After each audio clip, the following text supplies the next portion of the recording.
न्याहाळोद येथे श्री गुरुदत्त जयंती यात्रा महोत्सव मोठ्या उत्साहात संपन्न।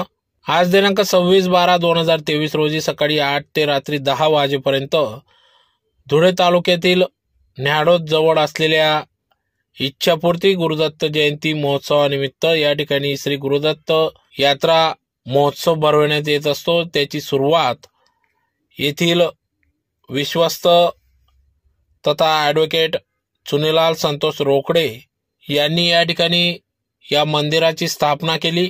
तर या ठिकाणी मोठ्या संख्येने भाविक भक्त येऊन या श्री गुरुदत्त भगवान यांचे दर्शन घेऊन या ठिकाणी नवस फेडत असतात। यात्रेनिमित्त या ठिकाणी दर्शनासाठी येत असतात। तर आज सकाळपासूनच गुरुदत्त महाराज यांच्या मूर्तीला रुद्राभिषेक 8 ते 10 वाजेपर्यंत करण्यात आला। माऊली महिला हरिपाठ मंडळ न्याहाळोद तर्फे हरिपाठ 10 ते 11 दरम्यान संपन्न झाला। त्यानंतर 11 ते 11:30 दरम्यान संपूर्ण परिसरात पालखी महोत्सव घेण्यात आला। तदनंतर महाआरती व त्यानंतर या ठिकाणी मान्यवरांचा सन्मान सत्कार सोहळा देखील पार पडला। तर यात प्रामुख्याने माऊजीपाडा येथील पंडित महाराज, मिहीर मुकुंद माडी कल्याण, पांडुरंग रोकडे, दत्तू रोकडे, निंबा वाघ, किशोर वाघ, मोतीलाल सोनवणे, शिवाजी माडी, ॲडव्होकेट चिंतामण सोनार, मुकेश पवार, हनुमंत आप्पा वाडिले, विठोबा माडी, हिम्मत माडी, पंचाभाई सर, रवींद्र पाटील, भारती माडी आदींचा सत्कार या ठिकाणी करण्यात आला। तदनंतर या ठिकाणी महाप्रसाद वाटप करण्यात आला। तर सायंकाळी देखील 6 वाजता आबप श्री विठ्ठल महाराज आडगावकर, कासोदा, तालुका एरंडोल, जिल्हा जळगाव यांचे कीर्तन 8 ते 10 वेळेत होणार असून याचा देखील लाभ भाविक भक्तांनी घ्यावा असे आवाहन यावेळेस करण्यात आले आहे। तर अद्री ऋषी व अनुसया माता यांच्या तपश्चर्याचे फलित म्हणजे दत्तांचा जन्म। कलियुगातलं एकमेव दैवत म्हणजे दत्त। केवळ स्मरण केल्याने भक्तांच्या सर्व इच्छा पूर्ण होत असतात, म्हणून इच्छापूर्ती गुरुदत्त म्हणून त्यांची ख्याती आहे।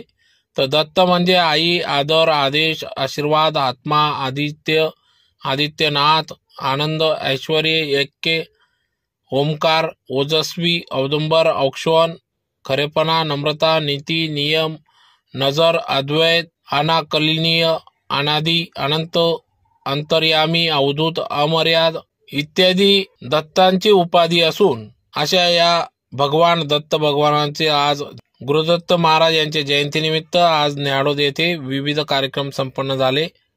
अतिशय भक्तिमय वातावरणात विविध धार्मिक कार्यक्रम पार पडले। तर या ठिकाणी या कार्यक्रमाचे आयोजन ॲडव्होकेट श्री चुनीलाल संतोष रोकडे, सौ सुनीता चुनीलाल रोकडे व समस्त ग्रामस्थ यांच्या सहकार्याने सदर श्री गुरुदत्त जयंती यात्रा महोत्सव पार पडत असतो।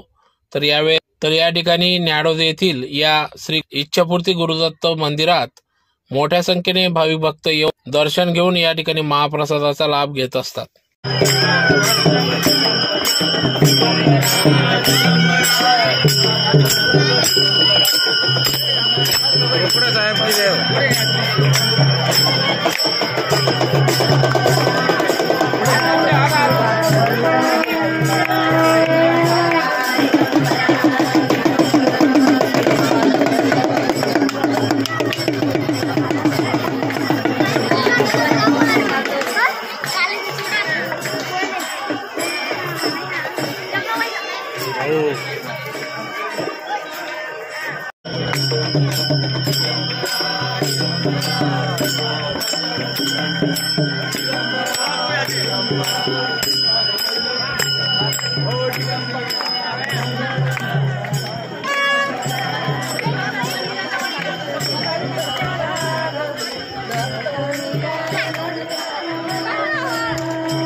विजय माळे ह्या गावाचा इथला परिसरातलाच मी शेतकरी आहे आणि ॲडव्होकेट सुनीलाल बापू रोकडे यांनी या परिसरात मंदिर उभारलं आहे 2007 साली आणि नित्यनेमाने ते पूजा अर्चा करत असतात।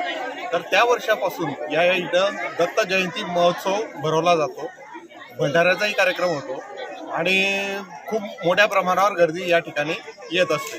आणि आजच्या या वर्षाचा सांगायचं म्हटलं तर त्यांच्या मातोश्री मधुरताई यांचं निधन झालेलं आहे आणि त्यांच्या अनुपस्थितीत हा एक पहिला कार्यक्रम होतोय याचं सगळ्यांना जाणीव आहे। सर्वांनी या ठिकाणी भोजनाचा लाभ घेत आहे। बापू तुम्ही काय सांगाल? काय नाही गुरुदेव दत्त श्री गुरुदेव महाराज की जय। संतोष रोकडे, मुक्काम पोस्ट निहारोद, तालुका जिल्हा बीड। मी वकील व्यवसाय करतो। माझं लग्न झाल्यापासून 12 वर्षापर्यंत मला मूल बाळ नव्हतं, म्हणून मी दत्त महाराजांकडे इच्छा व्यक्त केली आणि त्यांनी माझी इच्छा पूर्ण केली, म्हणून मी दत्त महाराजांची या ठिकाणी प्राणप्रतिष्ठा केलेली आहे। निहाळदेव या गावी शेतामध्येच दत्त महाराजांचं भव्य मंदिर बांधून त्यांची इच्छापोटी दत्त म्हणून या ठिकाणी स्थापना केलेली आहे। 2007 पासून आजपर्यंत भंडाराचा कार्यक्रम, कीर्तनाचा कार्यक्रम आणि असे विविध कार्यक्रम आम्ही या ठिकाणी साजरा करत असतो। परिसरातून अनेक व्यक्ती या ठिकाणी दर्शनासाठी येतात, त्यांची इच्छा व्यक्त करतात, त्यांचं काही मानता असेल ती मानतात आणि ती पूर्ण करण्यासाठी या ठिकाणी येतात। तर दत्त महाराजांच्या दर्शनाचा लाभ आपणही घ्यावा आणि तुमच्या काही इच्छा आकांक्षा असतील तर महाराजांचं पुढे आपण नतमस्तक होऊन आपली इच्छा व्यक्त केली तर आपली इच्छा जरूर पूर्ण होईल अशी मी खात्रीपणाने आपल्याला सांगतो। जय श्री। भविष्यात काही नाही, फक्त जोपर्यंत चंद्र सूर्य पृथ्वी आहे तोपर्यंत जो या ठिकाणी येईल त्यांची प्रत्येकाची इच्छा पूर्ण करावी अशी मी दत्तचरणी प्रार्थना करतो। जय श्री गुरुदेव दत्त की जय।